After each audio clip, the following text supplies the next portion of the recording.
Guys, யூஏயில் licence எடுக்கணும்னு நினச்சிங்கன்னா இந்தியாவில் வண்டி ஓட்டுறது மாதிரி ரிவர்ஸ் எடுக்கிறது மாதிரி யூஏயில் ரிவர்ஸ் எடுத்தாச்சுன்னா நீங்கள் ஃபெயில்.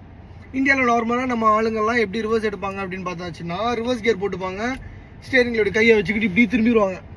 அங்கே என்ன தெரியுதுன்னு எனக்கு தெரியல, மொத்தமாக திரும்பி வெறும் பேக் வியூ மட்டும் தான் இருக்கும். சைடில் எல்லாம் என்ன நடக்குது என்ன ஏதுன்னு எதுவுமே தெரியாது நமக்கு.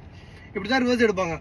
ஆனால் யூஏயில் நீங்கள் ஆர்டிஏ ஃபைனல் எக்ஸாமுக்கு இதே மாதிரி கொடுத்தீங்க அப்படின்னா நீங்கள் ஃபெயில். நான் பண்ணதுலேயும் இது ஒன் ஆஃப் த தப்பு.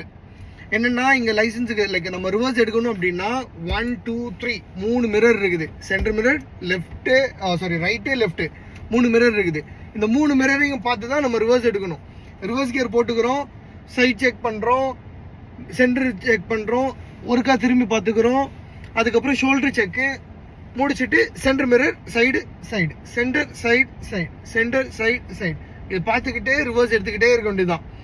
இப்படி எடுத்தால் மட்டும்தான் இங்கே பாஸ் ஆவீங்க, இல்லைன்னா நீங்கள் ஃபெயில். நான் ஃபஸ்ட்டு டெஸ்ட்டில் பண்ண தப்பில் இது ஒரு தப்பு.